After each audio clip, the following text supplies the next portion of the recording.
Hello and welcome to Not Another Football Podcast. I'm Luke, this is Ollie, here to discuss the Premier League each week. And Ollie, another great week for me. Liverpool go 11 points clear, beat City away 2-0, and Arsenal lose at home to West Ham. I mean, can I ask for much more? What about me? I can't help it if Chelsea are not doing very well. Yeah, the early stages of the podcast were very good for you. Yeah.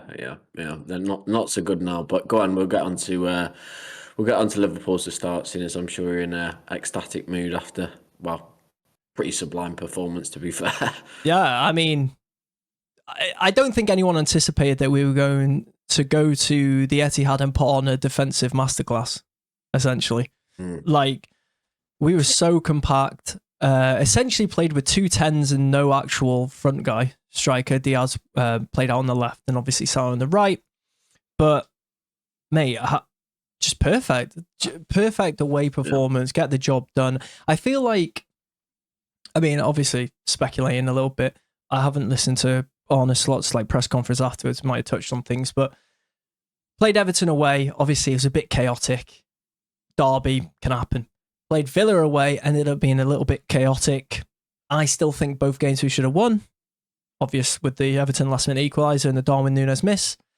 So this game, instead of chaos, it was just calm.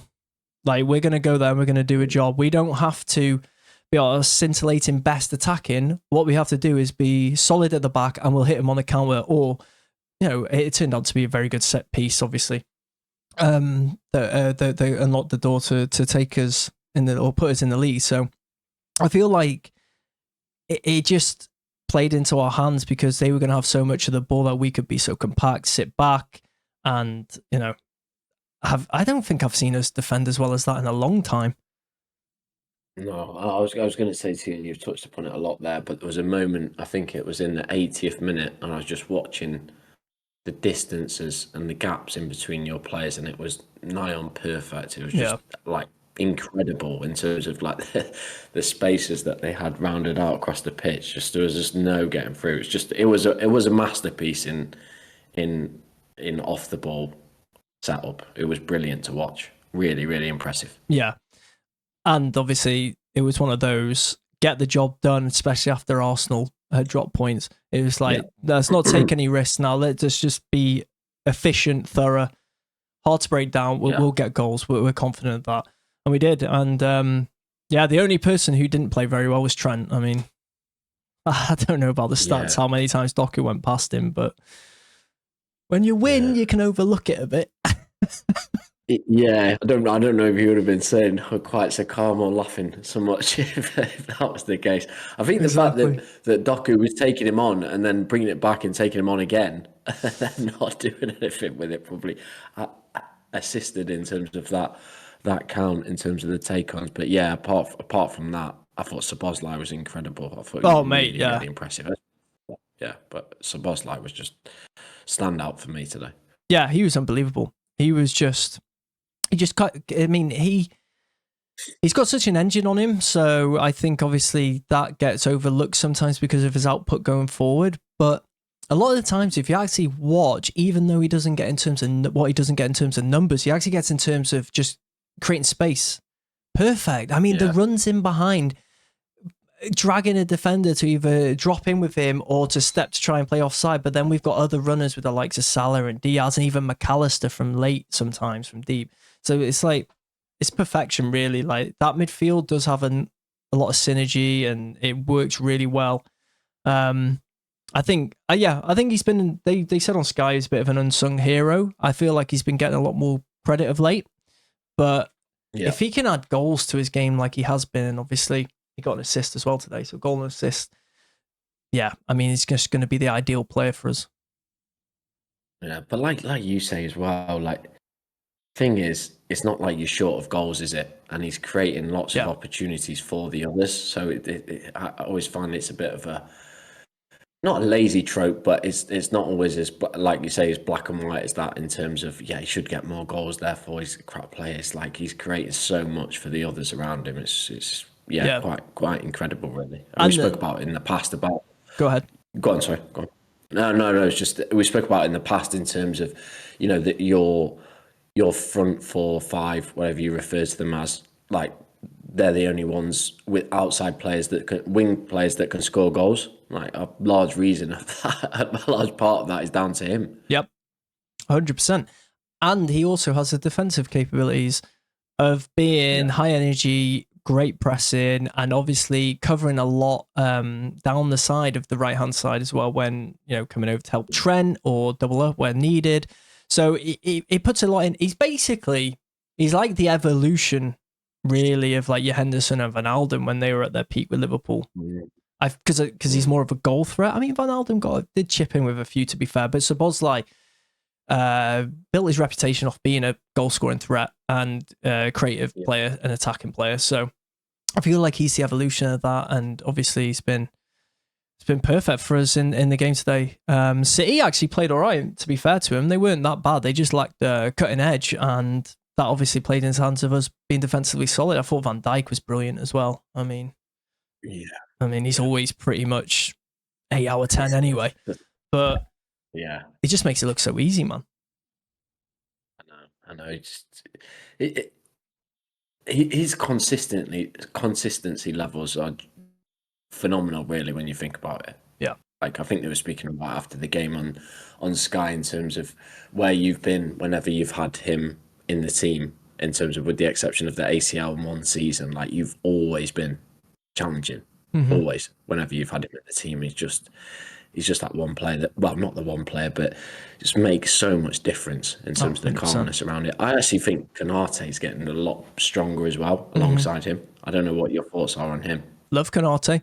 I've loved Konate for the last couple of seasons because he's got the raw defensive capabilities of being really strong, quick, great in the air. So he has all the attributes there to, if he just refined it. And I think now we're seeing over the last couple of seasons, he's refining it. And he's playing alongside Van Dijk, who's ever present. Yeah. Again, he's learning from the best. So as a result, we're going to just see Konate, I think, continue to improve. Obviously, he had to battle a little bit more with like Matip, for example, in past seasons, because Matip was a very good defender for us. But I feel like Konate, essentially what we need now probably the backup. We're looking at it's a lad from Bournemouth. Oh my God, what's the lad from Bournemouth? Husin or something? The young Dutch tall, skinny guy. Yeah. So we're looking at him to come in because we want cover at centre back. So obviously, I think the mindset with that would be got your Van Dijk and Konate now. Get a couple more years out of Van Dijk because I'm assuming get that contract done. Get a couple more years, Van Dijk, Konate with Husin, or however you pronounce his name, coming in, and then essentially Konate steps up, Husin, and then Konate become the two. I assume that would be the long-term vision with that. Once Van Dijk obviously is coming more to the end or he retires or whatever. So I do feel like that's a good place, a good idea to move forward with the future in mind, which would set us up nicely. So if we can get that done, that would be great. Obviously Salah as well. I mean, the guy's just phenomenal. What can you say about him? Ridiculous, man. Every 58 minutes, a goal or assist. Yeah. Insane numbers. Yeah. He's essentially just, I don't know, I don't see a drop off anytime soon. He's like your Lewandowski's and Benzema's and these players who everyone that, yeah. And yeah, obviously like Ronaldo and stuff like that. Like everyone was, maybe not Ronaldo and Messi, but the others were like, oh yeah, they're going to have a massive drop off. And they just really didn't. And they sustained it until like they're 37 and stuff and they eke it out. And then you can start obviously thinking like, okay, maybe move on. But you could still get 3 years out of the guy. Yeah. What is the latest in terms of the likelihood of him signing another contract? Yeah, they reckon that him, Van Dijk, is still pretty much odds on to stay. Because a report came out today about basically, them to stay, and they think Trent's leaving. So, yeah.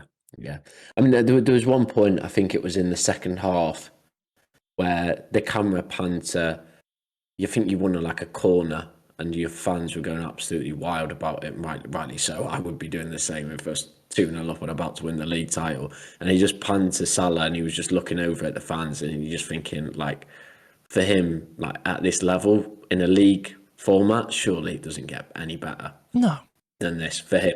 No, and at this point, why leave? I mean, well, I don't think he wants to. The club needs to sort out the contract, like keep him, obviously keep him. But from his personal point of view, the team is his team. It's essentially his team. Salah, Van Dijk are the main two. Is their team. From a defensive point of view, obviously Van Dijk and being the captain, but Salah, it's all set up for him going forward. And he's still chipping with numbers. Yeah, I mean, how much would it cost to replace someone like that? Absolutely ridiculous amounts of money, and then you can't even be sure or guaranteed that that's going to deliver. Whereas it's more of a guarantee of extending his contract that you still provide good numbers. I mean, So I got up a tweet so I can get some of the numbers. Mo Salah, first player in the Premier League history to register 40-plus goal involvements in 2 different seasons. First player in Europe's top 5 leagues to be directly involved in 50 goals across all competitions this season.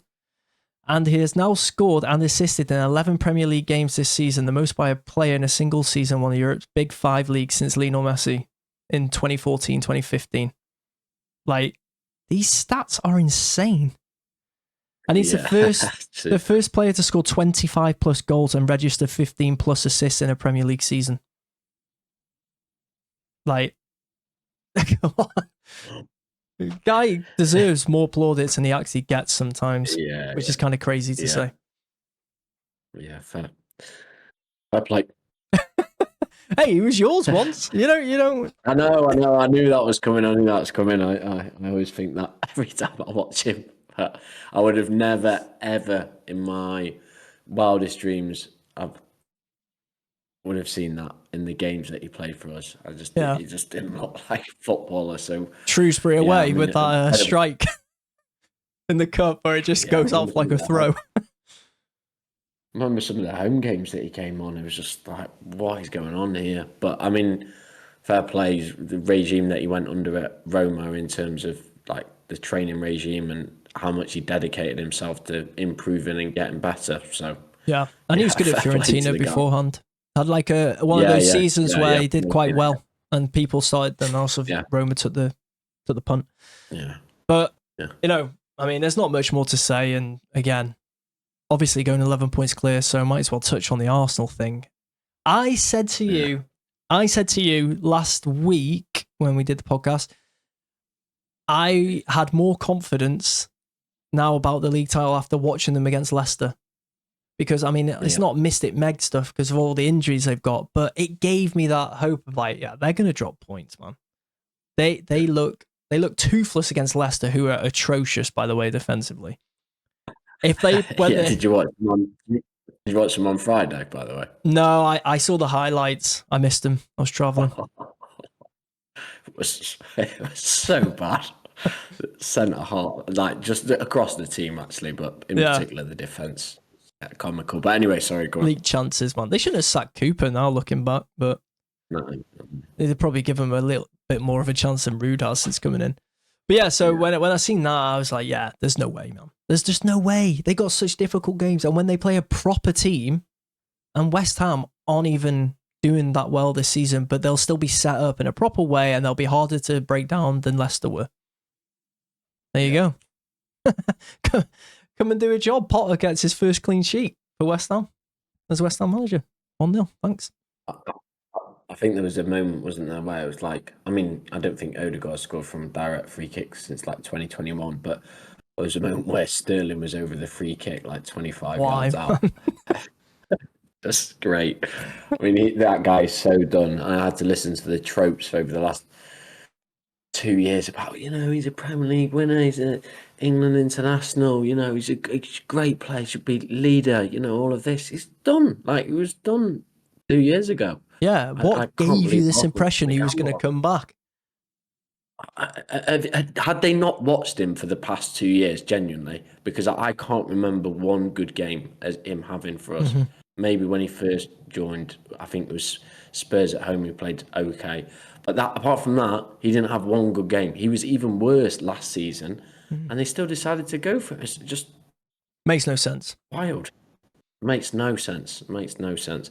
But they must be absolutely kicking themselves they didn't go for Watkins harder in January. Don't you think that's such a strange move to like? I always find this with clubs is like, if you're going to go for somebody like Watkins, why go for him on the 30th of January?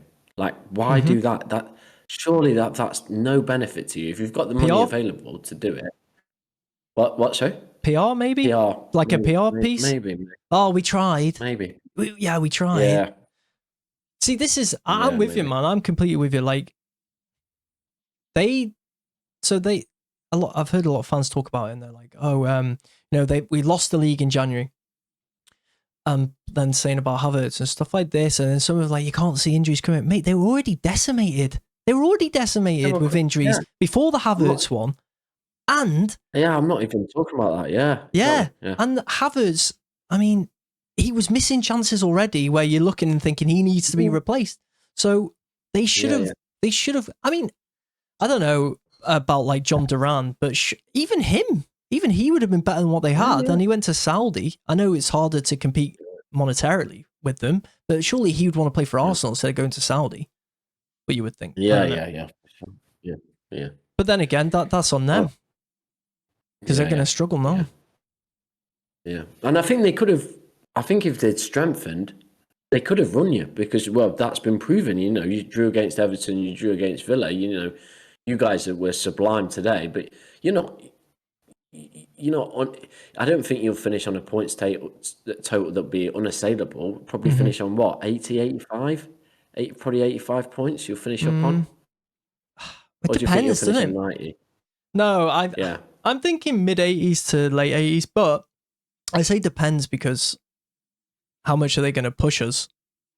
Yeah. And if we prioritize Champions League because it's pretty much sewn up, I said this to you last week. Their next run of games were West Ham, Forest away, United away, Chelsea at home, Everton away, Fulham at home, something ridiculous like that.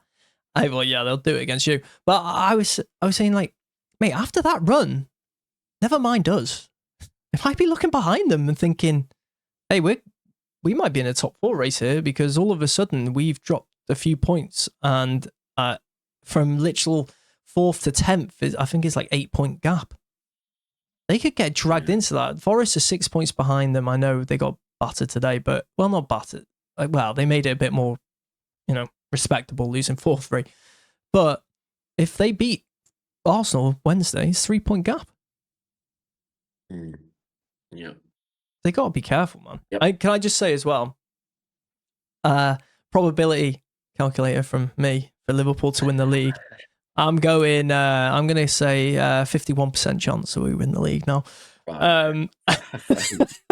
After all that. Yeah. Arsenal need Liverpool to lose 4 of their next 11 games to have a chance of winning the title. And Liverpool have only lost 5 out of their last 76 league games since April 2023. And 7 of our last 11 are at home. Right. Decent. 51% chance we win it. Yeah, I think the stats would have that slightly higher, but anyway. Yeah. So I'm very happy. Very happy. Roll on Wednesday against Newcastle. Difficult game, but roll it on. Maybe we should talk about you guys, though.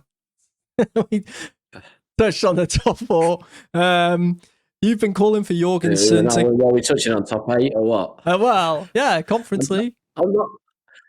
Did I say to you in the theme of? Did I say to you last week, as you just mentioned there?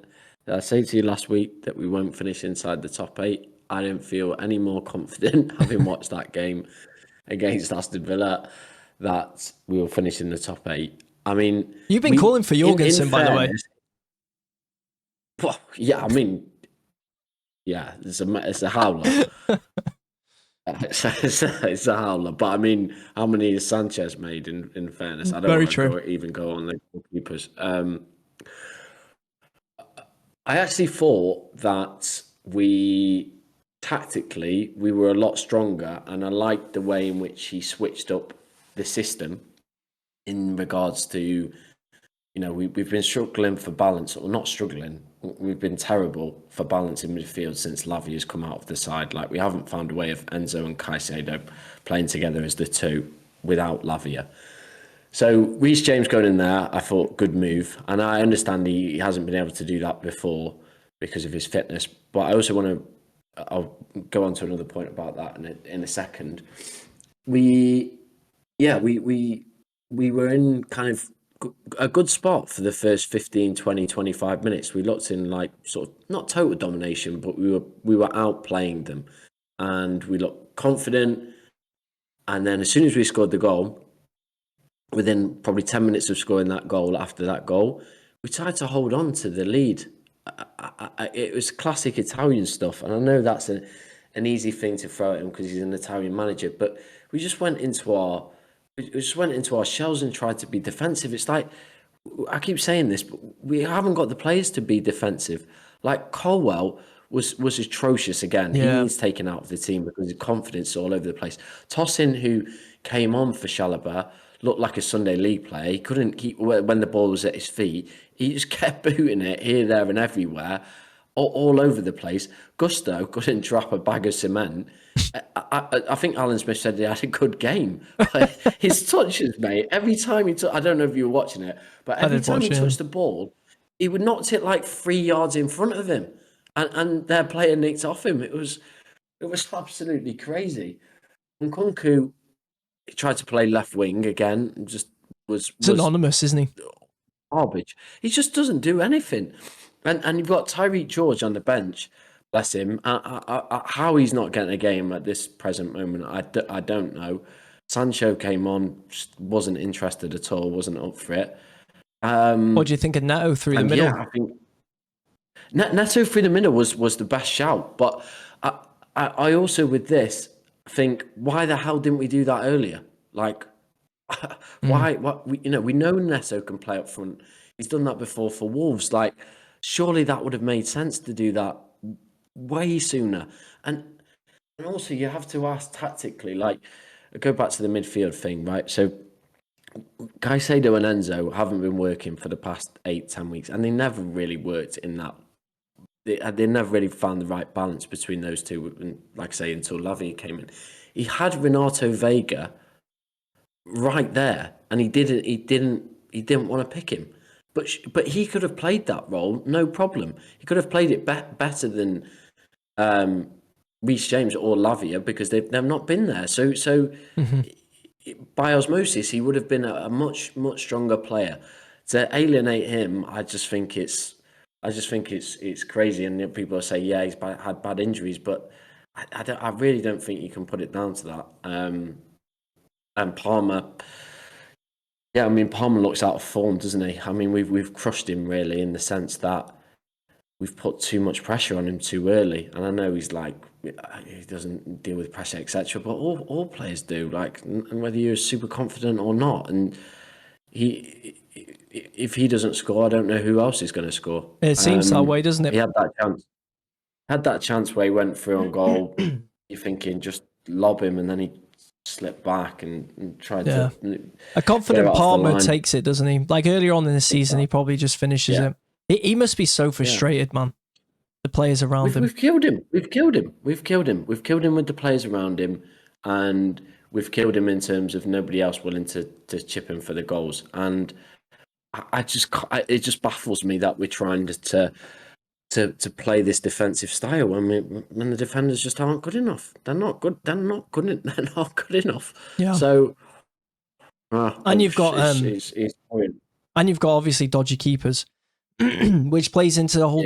I mean, you got to defend them better because they're going to let you down. But if you haven't already got the defensive capabilities and you're being defensive, you're asking for trouble. Here's a question for you. I've seen a bit of a debate on Twitter or X, whatever it's called. Your best goalkeeper is actually out on loan in Kepa, or Petrovic. At Strasbourg, he's right there. Yeah, he can't play with his feet. That is literally the only reason they got rid of him or loaned him out. The guy to put Petrovic, he's on loan at Strasbourg because of that. Would you rather supposedly? So obviously you'd rather have him, but would you rather have Kepa instead of the other two? Sanchez and Jorgensen. Oh, That's how bad it's had got. 5 years of turning greys and giving me wrinkles with Kappa in that. I mean, he can't be any worse than what I've seen from Sanchez this season. As for Jorgensen, I thought he made. I think it's a bit harsh. I thought he made some good saves during the game, and then Really obviously good save before the goal as well. It was the 1-on-1. Yeah. He hasn't. He made a couple of good one-on-one saves. I thought that. I mean, look, he's took on his own net there. That these things happen. I think it's just highlighted because of the other issues in regards to Sanchez. And maybe if you took Sanchez out of the team and put Jorgensen in much sooner when we were not in such a precarious position, maybe he's a bit more confident and he doesn't make that mistake. But he hasn't made masses of mistakes, so I think it's too hard to criticise him and say, I'd rather have Kappa in that. And you'd still keep him over Sanchez. The Sanchez one is so crazy when you look back at like the history of the player in terms of he got dislodged as Brighton's number 1 for Jason Steele, right? Yeah. Who ain't pulling up trees really as a keeper himself. Very bang average. Yeah. You then went and bought him when he was second choice at Brighton as cover initially for Chelsea. At what point did they turn around and think, actually, he's the one for us? How? Well, I think there's one reason. I think it's because Maresca is quite stubborn, and he wanted the. Oh God, this Leicester name always keeper. slips me. I say Hermanson. Yeah, Hermanson. Jesus, yeah. Is it Hermanson? Well, whoever it is, the Leicester goalkeeper, he wanted him, and he didn't want Jorgensen, and we signed Jorgensen, and that's why he's kind of made his point in regards to Sanchez. But yeah, it's bleak. It's a disaster. 1 point though, still really, off top 4, man. This is the crazy thing. It's like we're 4 points behind Nottingham Forest, who are third. 4 points, and we've got in the next 2 games we've got to play Southampton, and we've got to play Leicester. Are they both at home as well? Both at home. I mean, that should be 6 points. Like Maresca says, we only need to win our home games anyway. What? Is that what he said? So steep. Yeah. For what? To finish 8th? Well, yeah. We don't need to finish in the top 4, and we just need to win our home games. Well, he was right that you weren't in a title race, so I'll give him that. Yeah.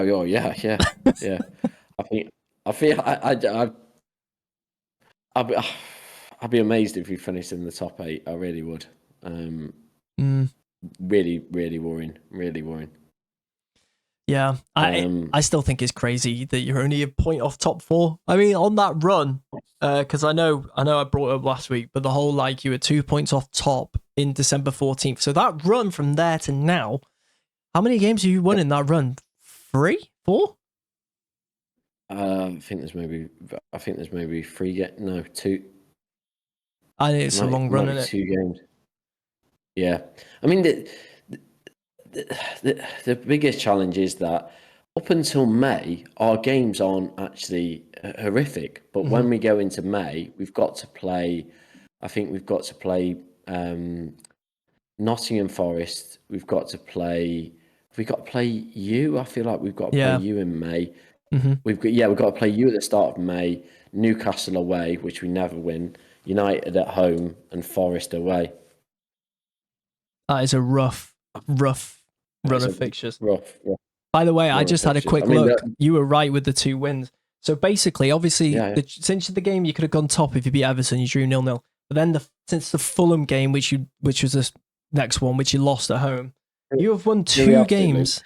Oh, sorry, mate. But you've lost 2. You've only won 2 games since then, which were at home to Wolves and at home to West Ham.